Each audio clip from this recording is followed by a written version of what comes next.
안녕하세요. 오늘도 사연살롱을 찾아주셔서 감사합니다. 저는 한적한 마을에 살고 있는 20대 여자입니다. 저희 엄마가 즐겨 듣는 이곳에 제가 이렇게 사연을 보내게 될 줄은 몰랐는데요. 사실 저는 얼마 전에 아주 기가 막히게 인생이 뒤집히는 경험을 했어요. 하지만 우여곡절이 많았던 만큼 길고 복잡한 저희 이야기를 어디에 풀어놓을 데가 없어 답답하던 차였죠. 그러다 저희 엄마의 권유로 안에서 썩어가던 제 이야기를 이렇게 글로 풀어낼 수 있었답니다. 제 사연이 채택되지 않더라도 넋두리처럼 제 이야기를 처음부터 끝까지 털어놓을 수 있다는 것만으로도 만족스럽네요. 만약 제 이야기가 많은 분들에게 들려지게 된다면 모두들 간단한 위로 한마디씩만 부탁드릴게요. 저는 굉장히 어린 나이에 결혼을 했어요. 제 나이 고작 23살이었죠. 남들은 다 대학교 졸업하고 취직을 하거나 아니면 학업 중간에 해외여행도 가고 어학연수도 가느라 아직 대학 졸업도 못했을 나이에 시집을 간 거예요. 물론 그때의 저는 제 남편을 보고 이 사람이라면 평생을 함께할 수 있겠다는 확신을 가지고 있긴 했습니다. 남편은 제가 21살 때 아르바이트로 일하던 카페 사장이었어요. 처음 제가 일을 시작할 땐 10평도 안 되는 작은 카페였지만 20년 뒤 저희가 결혼할 당시엔 카페를 2배로 확장해 테이블까지 놓았을 만큼 장사 수완이 좋고 능력 있는 사람이었어요. 나이 차이가 9살이나 났지만 전혀 세대 차이가 느껴지지 않을 정도로 잘 꾸미고 다니며 말도 재미있게 잘했고요. 그래서 얘가 그때 남자친구 얼굴에다가 콜라를 그대로 들이부었다니까요. 진짜로. 헐 대박. 야, 너 폼 미쳤다. 근데 잘했다. 잘했어. 바람 피는 인간들은 케찹까지 쏟았어도 돼. 폼 미쳤대. 형부도 30 넘었으면서 왜 이렇게 요즘 애들 말 잘 알아요? 야, 말도 마. 나도 매번 놀랍다니까? 오빠는 맨날 나보다도 유행어들을 먼저 알아. 이렇게 어리고 이쁜 아내 얻었는데 그럼 나도 그만큼 노력해야지. 올, 수영이 진짜 남편 잘 만났다. 부럽다. 한참 어린 제 친구들과도 허물없이 수다를 떨며 장난칠 정도로 말이죠. 저도 당연히 제가 남편을 잘 만났다고 생각했고 저희의 결혼 생활이 연애 때처럼 즐겁고 재미있을 줄만 알았어요. 남편과 저는 둘 다 집에 엄마만 계셨는데 상견례 자리에서도 서로 얼마나 다정하게 얘기하셨는지 몰라요. 시어머니 되실 분도 이렇게 어리고 예쁜 며느리 주셔서 감사하다며 좋은 얘기만 잔뜩 해주셨고요. 그렇게 순조롭게 결혼 준비를 해가던 어느 날이었습니다. 예식이 2달 정도 남은 시점이었는데 시어머니가 절 따로 불러내신 거예요. 둘만 만나서 얘기할 게 있다면서요. 자상한 시어머니가 좋았던 저는 아무런 의심 없이 냉큼 시어머니 댁 근처에 있는 카페로 갔죠. 어머님, 그간 잘 지내셨어요? 어머, 다이어트 한다더니 노력 많이 하는구나. 얼굴이 몰라보게 예뻐졌어. 에이, 아니에요. 좀 더 빼야 해요. 그런데 갑자기 연락하셔서 놀랐어요. 어쩐 일이세요? 다른 건 아니고 우리끼리 얘기할 시간이 도통 없었잖니. 이제 앞으로 평생 볼 사이인데 미리 친해지면 좋지 않을까 하고. 좋죠. 종종 이렇게 예쁜 카페도 같이 오고 그래요, 어머님. 그럴까? 우리 수영이가 이렇게 예쁘고 싹싹해서 얼마나 기쁜지 몰라. 이렇게 만난 김에 하나만 더 얘기를 할게. 네, 어머님. 뭔데요? 식 올리기 전에 여기 이 서류들 좀 떼와줄래? 시어머니가 내민 작은 쪽지에는 재산증명서, 산부인과 검진서, 신원정보 관련 서류들과 범죄기록 조회서 등 몇몇 서류가 있었어요. 전 그 서류 목록을 보고 잠시 어안이 벙벙해졌습니다. 아니, 혹시나 해서 말이야. 당연히 우리 진언니가 선택한 아이니까 문제될 건 없겠다만 이런 서류를 통해 서로에 대한 믿음을 더 단단히 가지고 식을 올리는 게 너희에게 더 좋을 것 같아서 그래. 물론 우리 진원이 것도 내가 다 준비해서 주마. 시어머니의 말이 아주 틀린 것도 아니었고 서로 공평하게 서류를 고안한다고 하니 제가 거절을 할 수도 없어서 그땐 그저 알겠다고 고개를 끄덕이고 나왔어요. 그리고 집에 가서 엄마한테 이런 서류들을 떼서 주고받기로 했다고 전달했죠. 그땐 제가 어렸기에 엄마가 같이 봐줘야 하는 서류들도 있었거든요. 엄마는 자초지종을 듣고 굉장히 불쾌해 하셨습니다.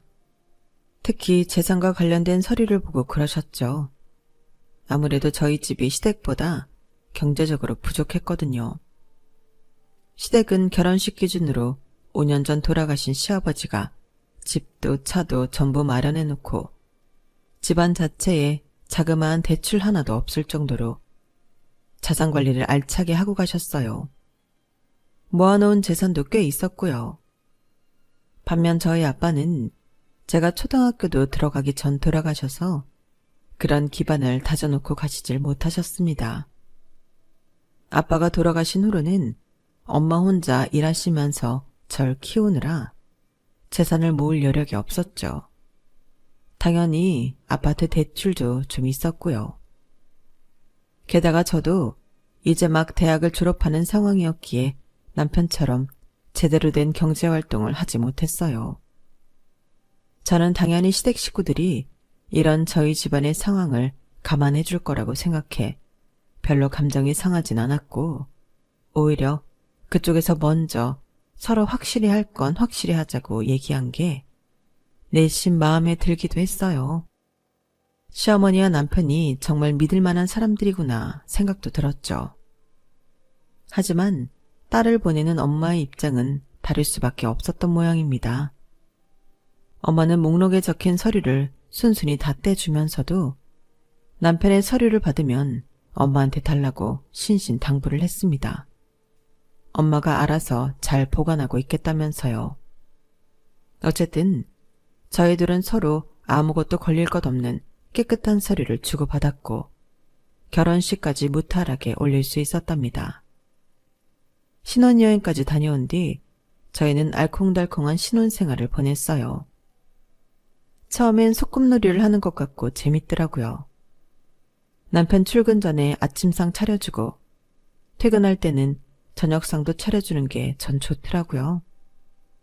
하루 종일 집안일을 하는 것도 밖에 나가 일하는 것과 달리 시간이나 상황에 쫓길 일이 없으니 스트레스 받지 않고 잘했죠. 그런데 그런 평화로운 시간은 불과 반년도 넘기지 못하고 사라졌어요. 결혼 후부터 시어머니가 조금씩 불편해지기 시작했거든요. 그 첫 시작은 그놈의 요즘 애들 소리였습니다. 내가 얼마 전에 성태엄마를 만났잖아? 근데 그 집 며느리가 진짜 너무 요즘 애들이래. 요즘 뭐 MZ다 어쩐다 하면서 요즘 애들 싹바가지라고 그러는 거 어느 텔레비에서나 봤지. 이렇게 직접 얘기 듣는 건 처음이었다니까? 지난번에 애들 온다고 성태엄마가 팔보채도 해주고 수육도 삶아주고 아주 으리으리하게 차려줬더니만 글쎄 밥 다 먹고 설거지하라는 말에 제가 왜요? 이랬다는 거야. 요즘 애들이 그렇단다. 세상이 어떻게 돌아가려고. 그러게요. 그건 좀 심했네요. 우리 수영이도 어린데 요즘 애들처럼 그렇게 개념 없진 않잖아. 그치? 넌 그런 애들 이해가 되니? 아니요. 그건 시어머니랑 며느리 관계가 아니라도 예의가 없는 행동이잖아요. 저도 이해 안 되는 건 똑같아요. 아니 난 또 요즘 애들 MG 거리면서 아주 싹바가지 없게 군다니까. 넌 몰라도 네 친구들 중에라도 그런 애 있나 싶어서 물어봤지. 어머님 친구분 며느리가 좀 이상한 거지 실제로는 그렇지 않아요. 요즘 TV나 인터넷에서 워낙 과장해서 말하는 거예요. 실제로 제 친구들이나 다른 학과 친구들 봐도 다 정상이에요. 그런 애들은 굉장히 드물어요, 어머님. 제가 그렇게 대답하자 시어머니는 갑자기 그래? 하면서 반색을 하시더군요. 그러더니 그럼 편하게 생각해도 되지? 다름이 아니라 이번 주말에 여기 창고 정리를 좀 할까 해서 말이야. 와서 같이 청소도 하고 맛있는 것도 먹자꾸나 하시는 거예요. 얼떨떨하긴 했지만 전 알았다고 대답했어요. 그리고 그 주 주말에 엄청난 대청소와 더불어 갈비탕과 잡채 등 주말 식사를 위한 한상 차림을 하고 거기에 더해 시어머니와 저희 부부가 먹을 반찬까지 만들어야만 했죠. 저 혼자 그 모든 걸 할 때 시어머니는 그저 5분마다 팔짱을 끼고 나타나 이래라 저래라 지시만 했고요. 사람이 아무리 뻔한 일도 직접 당해보면 잘 모른다더니 제가 딱 그랬어요. 시어머니는 매번 절 만나면 요즘 애들 흉을 먼저 보고 제 입으로 저는 개념 없는 요즘 애들이 아니라는 대답을 하게 만든 뒤 온갖 일을 시켜댔죠. 지나고 나서 보니 아주 전형적인 세뇌였죠. 어느새 저는 주말마다 시댁에 가서 집안 청소를 하고 시어머니를 태우고 벚꽃 구경, 단풍 구경을 다니며 운전기사 노릇을 하고 시어머니 친구 생일까지 챙겨줬어야 했습니다. 백화점 가서 신상 스카프를 사오거나 세일하는 마트에 찾아가 장을 보고 오는 심부름은 아주 당연히 제가 해야만 하는 일이 됐고요. 그 모든 일들을 시키면서 시어머니는 늘 제가 요즘 애들 같지 않게 참하다며 칭찬을 아끼지 않았어요. 하지만 어쩌다 한 번이라도 제가 몸이 안 좋아서 혹은 다른 일정이 있어서 거절하려고 하면 시어머니는 깜짝 놀랄 만큼 무섭게 화를 냈어요. 어떻게 그런 소리를 할 수가 있니? 시애미가 얘기하는데 하여간 요즘 것들 되바라졌다 하더니 너도 똑같구나. 아니요 어머님, 그런 게 아니라 정말 오늘 생리통이 너무 심해서 그래요. 지금 약을 먹은 상태라 더더욱 운전하긴 쉽지 않고요. 어머님도 여자라서 잘 아시잖아요. 그러니까 하는 소리 아니냐. 대체 평소에 몸 관리를 어떻게 했길래 그래? 여자는 시집 오면 몸도 자기 몸이 아니라 가족의 몸이야. 장차 우리 아들 데릴 일, 아이들을 낳을 몸인데 다른 것도 아니고 생리통이라니. 그런데도 부끄러운 줄 모르고 이렇게 당당하게 뭐? 여자니까 잘 알아? 그렇게 썩어 빠진 정신 상태로 대체 무슨 시집생활을 하겠다는 거야? 천사 같은 시어머니의 벼락 같은 불호령을 처음 겪은 저는 정말 깜짝 놀랄 수밖에 없었고 그때 이후로 시어머니가 무서워지기 시작했죠. 시어머니는 그렇게 화를 내고는 제가 울며 겨자 먹기로 시킨 일을 해내고 나면 또다시 입이 마르도록 칭찬을 하셨어요. 나중에야 그게 새늘을 일삼는 사람들의 전형적인 수법이란 걸 알았지만 그땐 그런 걸 알아볼 시간도 없었기에 전 그저 이리저리 끌려다닐 수밖에 없었어요. 저만 홀로 일찍 시집생활을 하니 제 또래 친구들에게 고충을 털어놓아도 위로만 해줄 뿐 진심 어린 공감이나 조언을 받기는 힘들었습니다. 그렇다 보니 저는 시어머니가 절 맘대로 부려먹고 있다는 걸 제대로 인지하기가 어려웠어요. 결혼 생활이라는 게 다 이런 건 줄로만 알았죠. 그러다 아주 우연한 기회에 교회라는 곳을 가게 되었어요. 저는 그런 데를 살면서 한 번도 가본 적이 없어서 성경 얘기나 이런 건 하나도 몰랐지만 적어도 거기 있는 사람들이 하나같이 착하고 제 말을 잘 들어주더라고요. 살면서 제 나이 또래의 친구들이랑만 사담을 나눠봤지 나이가 10살 이상 차이 나는 사람들이랑 수다를 떨 기회는 없었는데 교회 안에는 이모뻘의 집사님들과 허물없이 수다를 떨 수 있다는 게 너무 좋았죠. 제 이야기를 전부 털어놓진 않았지만 그대로 조금씩 꺼낼 수가 있었고 집사님들은 진심으로 공감도 많이 해주셨고 항상 절 마주칠 때마다 이것저것 챙겨주셨어요. 당시 전 그런 사람이 너무 필요했을 시기라서 일요일마다 교회를 나가기 시작했죠.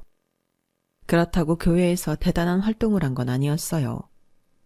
일요일 오전 11시에 가서 1시간 동안 예배를 드리고 30분 정도 모임을 가지고 오는 게 다였죠. 그런데 이 작은 활동이 남편과의 트러블로 번지게 될 줄은 꿈에도 몰랐어요. 주말엔 잠 좀 편하게 자자. 나 쉬는 날 일요일밖에 없는 거 몰라? 왜 이렇게 일요일마다 아침부터 부스럭거리고 거슬리게 하는 거야, 짜증나게. 당신 잠기 예민하다고 해서 내가 샤워도 다 전날 미리 하고 자고 아침엔 일어나서 옷만 갈아입고 나가는데 뭐가 그렇게 거슬리다는 거야. 나처럼 조용히 나오는 사람이 어딨다고. 네가 침대에서 혼자 일어나는 것 자체가 거슬린다니까. 네가 나가면서 매트리스가 흔들리잖아. 그냥 좀 자면 어디가 덧나냐? 아니, 그럼 그동안 밤에 화장실 다녀오는 건 대체 어떻게 참았대? 그 정도로 예민한 거면 애초에 매트리스를 하나 사면 안 됐지. 요즘 매트리스 2개 붙어있는 침대도 나온다던데 그런 걸로 바꾸던가.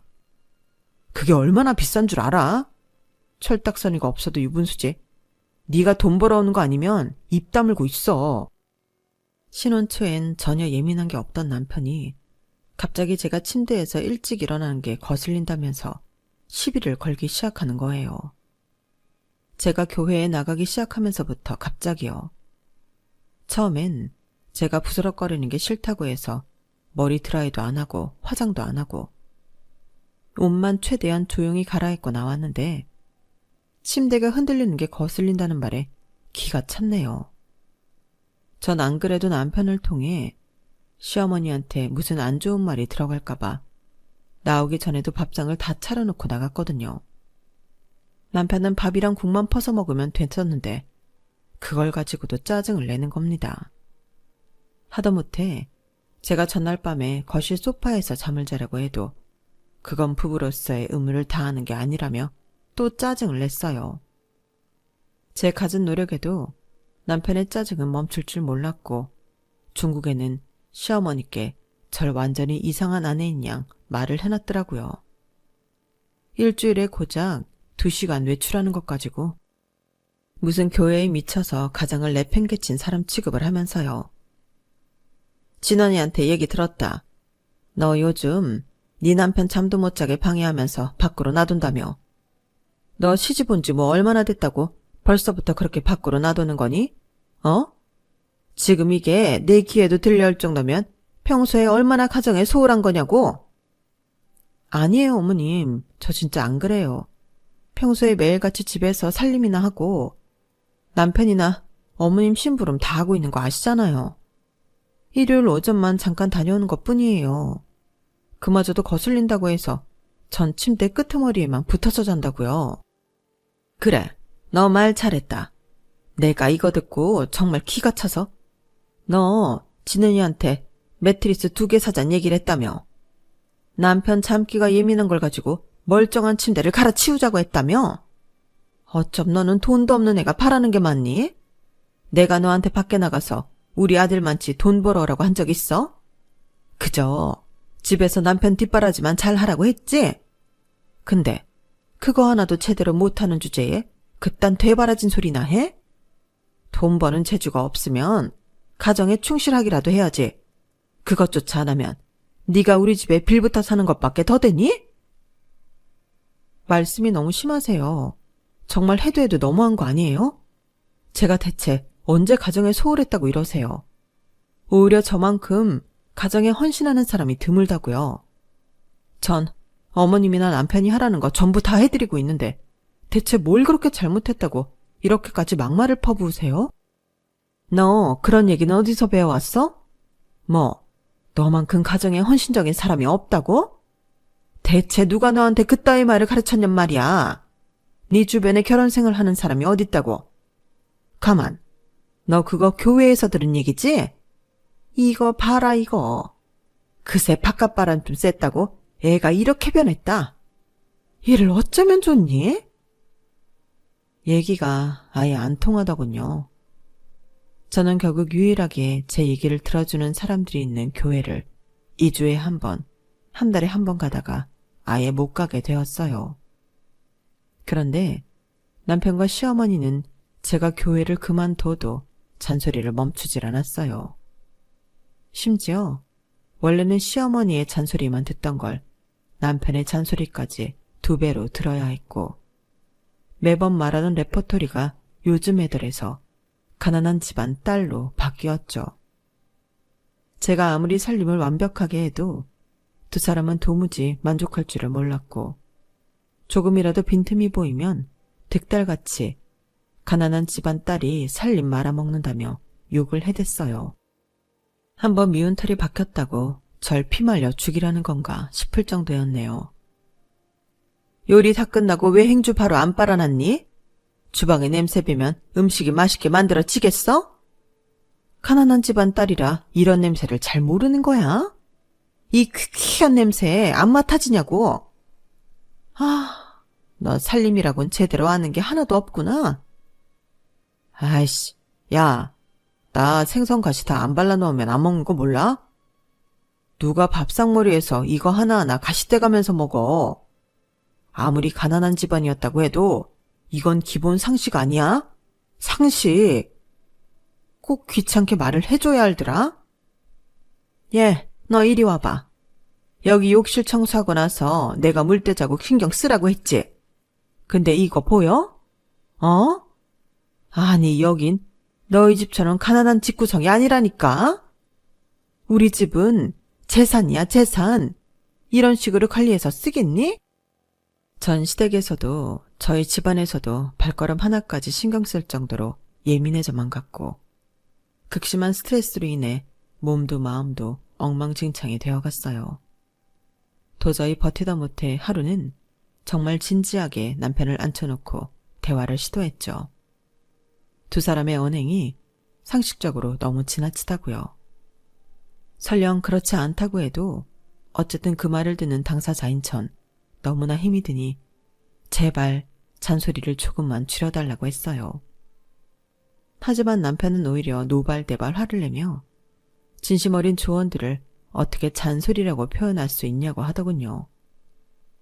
사실 저는 하나뿐인 동아줄을 담는 심정으로 남편에게 대화를 시도했던 건데 전혀 소통이 되지 않자 크게 낙심할 수밖에 없었어요. 전 바로 그 다음 날 간단한 짐을 챙겨 친정집으로 도망을 갔습니다. 갑자기 연락도 없이 찾아온 딸을 보고 엄마는 많이 놀라신 것 같았어요. 하지만 저에게 아무런 얘기도 묻지 않으시고 그저 밥을 차려주시고 푹 잘 수 있게 해주셨죠. 다음날 저는 엄마한테 그간 있었던 일들은 전부 이야기했습니다. 울진 않으려고 했는데 얘기를 하다 보니 저도 모르게 닭똥 같은 눈물이 펑펑 쏟아지고 말았어요. 엄마는 제 손을 꼭 잡고 별말 없이 얘기를 전부 들어주셨고요. 친정집에 온 지 3일째 되는 날 아침, 새벽부터 일어나 분주하게 움직이던 엄마는 제 양손에 묵직한 짐을 한 보따리씩 쥐어주시며 절 다시 남편 있는 집으로 돌려보내셨어요. 남편이랑 시어머니에게 한 박스씩 주라고요. 안에 든 것을 보니 인삼이니 한과니 명절에나 볼 수 있는 귀한 것들이 잔뜩 있더군요. 그걸 제 손에 들려보내는 엄마 심정이 어땠을지 감히 짐작도 되지 않았어요. 그날 집으로 돌아오는 버스 안에서 전 쉴 새 없이 소리 없는 눈물을 흘려야만 했답니다. 엄마의 선물을 받은 남편과 시어머니는 고맙단 소리조차 하지 않았지만 그래도 덕분에 3일간 집을 나갔던 것에 대해선 더 이상 잔소리를 듣지 않을 수 있었네요. 그리고 그때부터 엄마는 철마다 저희 집에 과일부터 해산물, 특등급 고기까지 보내주셨어요. 제가 아무리 그만 보내라고 얘기를 해도 그때그때 다른 이유를 대시며 꿋꿋이 보내셨죠. 앞집에서 받았다, 세일을 크게 해서 그렇다 등등 여러 이유를 대셨지만 사실 전 그 모든 게 엄마의 거짓말이라는 걸 알았습니다. 하지만 제 반대에도 계속 택배를 보내시는 엄마를 막을 도리가 없었어요. 그렇게 엄마에게 미안한 마음은 자꾸만 쌓여가는데 시어머니랑 남편은 고마운 줄도 모르고 처먹을 줄만 아니 점점 제 안에서도 분노가 쌓여가기 시작했어요. 고기 좀 더 빨리빨리 구울 수 없어? 굽다가 네가 계속 먹고 있는 거 아니지? 식사하는 사람 흐름 끊기지 않게 잘 좀 해라. 하고 있어요. 화구를 없애고 인덕션으로 바꾸셔서 열이 늦게 받아서 그래요. 꼬박꼬박 말대꾸 하는 버릇 좀 고쳐라. 가난하게 자란 티 좀 내지 말고. 너 여기 있던 곶감도 먹었니? 아니요. 아까 저희가 먹었어요. 전 지금 한 입도 못 먹고 요리만 하고 있잖아요. 손이 10개라도 모자란데 제가 어떻게 그걸 집어먹겠어요? 그렇게 말대꾸 할 시간에 더 빨리빨리 하라고. 아, 속 터져. 어쩌다 내 집에 저런 걸 들여서. 뼈 빠지게 지들 뒤치다거리 다 하고 살림하며 친정엄마가 보내온 귀한 재료로 밥상까지 차려주는데도 저한텐 한 입도 주기 아까워하더군요. 그런 모습을 보며 언제고 이 집에서 종노릇 할 수는 없겠다 싶어서 저도 집에서 할 수 있는 일을 조금씩 찾아서 하기 시작했습니다. 확실히 여자도 경제력이 있어야 한다는 옛날 어른들 말씀이 하나 틀린 게 없더라고요. 남편과 시어머니 모르게 일을 하면서 저는 차곡차곡 돈을 모아갔어요. 처음엔 정말 작은 돈만 벌 수 있었던 일이 다행히 점점 수입이 오르게 되더군요. 시간이 지나면서 제가 일에 적응이 되니 점점 손이 빨라졌거든요. 저축 금액이 쌓여가자 저도 모르게 이혼에 대해서 생각하는 시간이 많아졌어요. 남편과 시어머니 때문에 고단할 때마다 혹시 몰라 녹음기를 켜고 문자 내용을 캡처해놓곤 했죠. 그렇게 하니 마음이 전보다는 좀 편해지긴 하더라고요. 직장인들이 사직서를 품고 산다는 말이 어떤 말인지 이해가 되기도 하고요. 약 1년 반 정도의 시간을 그렇게 보낸 것 같네요. 하루는 저희 엄마가 김장김치를 또 보내오셨어요. 그런데 그 양이 무려 50폭이나 될 정도의 양이었죠. 당시 배추값이 많이 올라서 뉴스도 여러 차례 나왔었는데 그 정도 양의 김장김치를 보내시니 제가 당장 전화해서 엄마께 정말 이러지 말라고 얘기했어요. 엄마는 그때도 시어머니 20포기 드리고 남편과 저는 30포기 가지고 잘 먹으라는 말씀만 하셨죠. 하지만 제가 정말 진지하게 그러지 말라고, 그럴 필요도 없는 인간들이라고까지 이야기를 하니 처음으로 알겠다고 대답을 해주시긴 했습니다. 그리고 통화를 하는 김에 돈을 어느 정도 모아두었던 저는 엄마를 집으로 초대했어요. 이번엔 제가 엄마께 제대로 보답을 해드리고 싶었거든요. 엄마가 만들어준 김치로 한 끼를 먹고 저녁엔 고급 레스토랑을 데려가 드리고 싶었어요. 그래서 바로 이틀 뒤로 약속을 잡고 그날 갈 만한 고급 레스토랑도 전부 예약을 해두었죠. 전 사실 엄마를 초대했을 때 제 시집살이를 보여드리고 싶지 않았어요. 그래서 애초에 남편도 일정이 있고 시어머니도 바쁜 날을 골라서 약속을 잡았죠. 집으로 초대했을 때 엄마가 바로 이틀 뒤에 오신다고 해서 오히려 좋았던 이유도 보통 하루 이틀 전에 스케줄이 변동되는 일이 없기 때문이었어요. 전 엄마가 오는 날 시간을 전부 빼놓기 위해 미리 전날 엄마에게 받은 김치 20포기를 시댁으로 옮겨놨고 저희 부부가 먹을 건 따로 김치 냉장고에 저장했습니다. 그리고 시댁 집안 살림도 미리 다 치우고 왔고 저희 집 살림이나 처리해야 할 일들도 전부 미리 해놨어요. 그렇게 약속 당일이 되어 엄마가 거의 다 도착하셨다는 문자를 보내셨을 때 저는 미리 상을 차리며 엄마가 보낸 김장김치를 꺼내려고 했는데요. 김치 냉장고를 열어보니 글쎄 그 안이 텅텅 비어있는 겁니다. 저는 놀라서 남편에게 먼저 전화를 해봤는데 자기는 모르는 일이라며 쓸데없는 걸로 전화하지 말라고 짜증을 버럭 내고 끊어버리더군요. 그래서 시어머니한테도 전화를 했습니다. 그거 내가 어제 가지고 왔다. 네? 30포기를 전부요? 그래. 네가 꽁쳐둔 거 내가 직접 가져가야지 뭐 어쩌겠니. 사람 불러서 가지고 왔다. 너 어쩜 나한테는 반도 안 되는 양을 주고 그렇게 뒤로 빼돌릴 생각만 했니? 걷어준 은혜도 모르고 아주 배은망덕하구나. 어머님, 그게 아니라 애초에 저희 엄마가 저희 두 사람한테 30포기, 어머님께 20포기 드린 거예요. 저희는 인당 15포기고 어머니는 혼자 20포기라서 제일 많이 드린 거였다고요. 적당히 나눈 걸 가지고 뒤로 빼돌렸다뇨. 애초에 이 김치 자체가 저희 엄마가 주시는 건데요. 보자 하니까 이게 정말? 너 요즘 왜 이렇게 말대꾸가 늘었어? 너희 가난뱅이 엄마가 그따구로 가르치든? 한국 사람 식탁에 김치가 빠질 리가 없는데 고작 세 사람 몫으로 50포기 준비한 거 자체가 잘못된 거 아니야? 100포기를 보내도 모자랄 판에. 정도를 모르는 시어머니의 뻔뻔한 소리에 전 속이 부글부글 끓었어요. 하지만 친정엄마가 곧 들어오실 예정이었기에 더 이상 핸드폰만 붙잡고 있을 수는 없는 노릇이었죠. 전 화를 꾹 눌러 참고 시어머니한테 일단 알겠어요, 어머님. 그 50포기는 다 드세요. 일단 전화 끊을게요. 하고 전화를 끊어버렸어요. 전화를 끊자마자 5분도 안 되어서 친정엄마가 도착을 하셨고 전 아무 일 없다는 것처럼 맑은 얼굴로 엄마를 맞이할 수 있었습니다.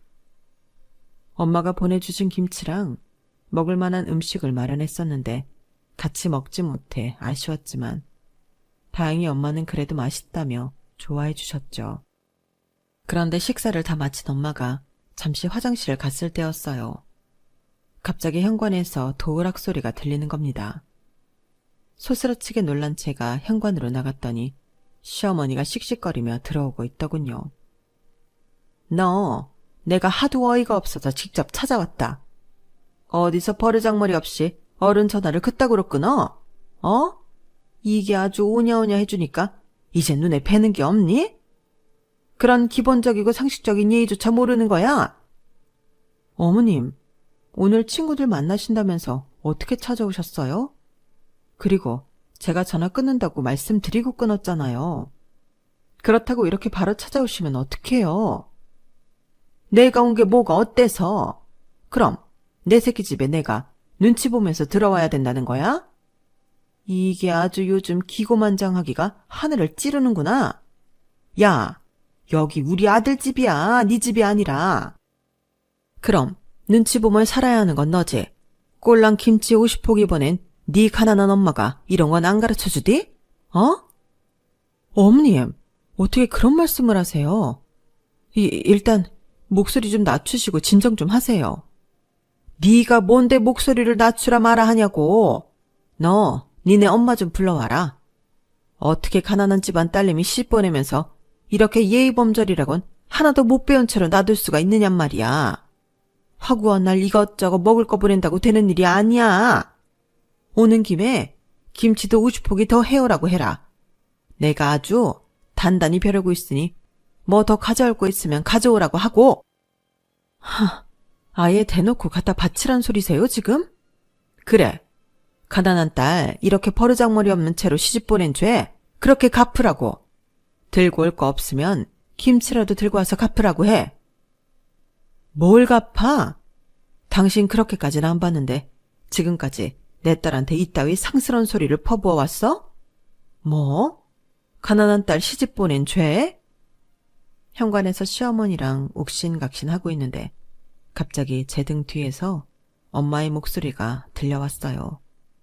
엄마는 제가 살면서 처음 보는 무서운 표정을 하고선 시어머니를 죽일 듯이 노려보고 있었죠. 그러더니 정말 깜짝 놀랄 만한 행동을 하셨어요. 엄마가 그대로 시어머니한테 돌진해 어마어마한 힘으로 뺨을 내려친 것이었습니다.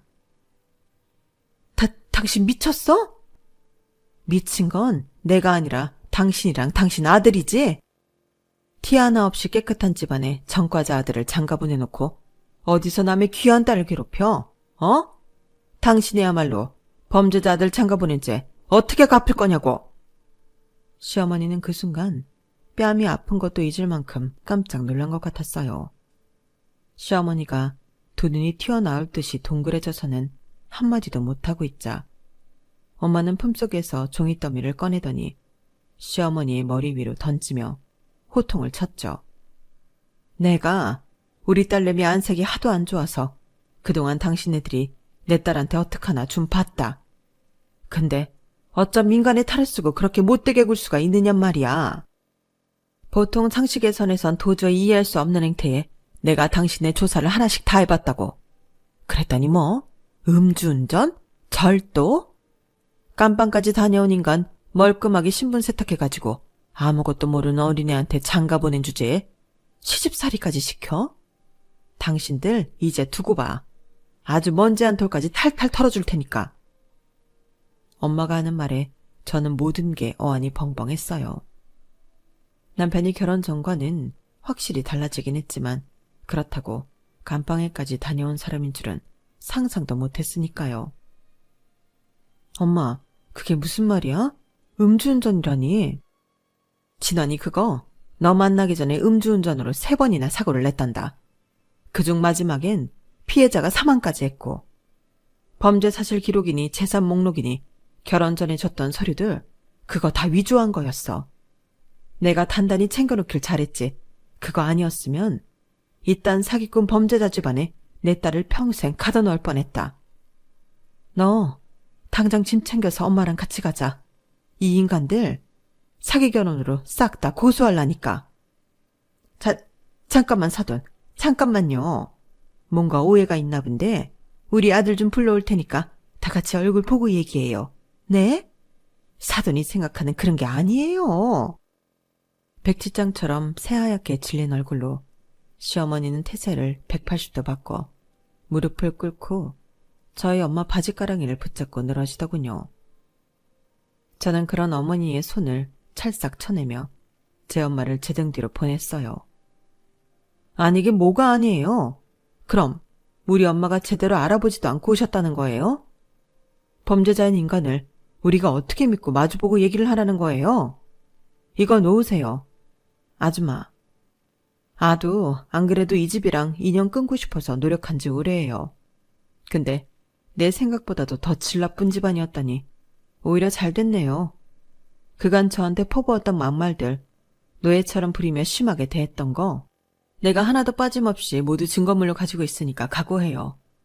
엄마 말처럼 먼지 한 톨까지 탈탈 털릴 준비하라고요. 뭐라고? 무슨 증거?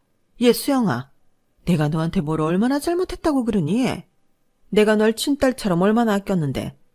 너 나랑 예전엔 많이 놀러 다니기도 했잖아. 이러지 말고 지난해 오면 다시 얘기해보자. 어? 놀러 다녔다고요?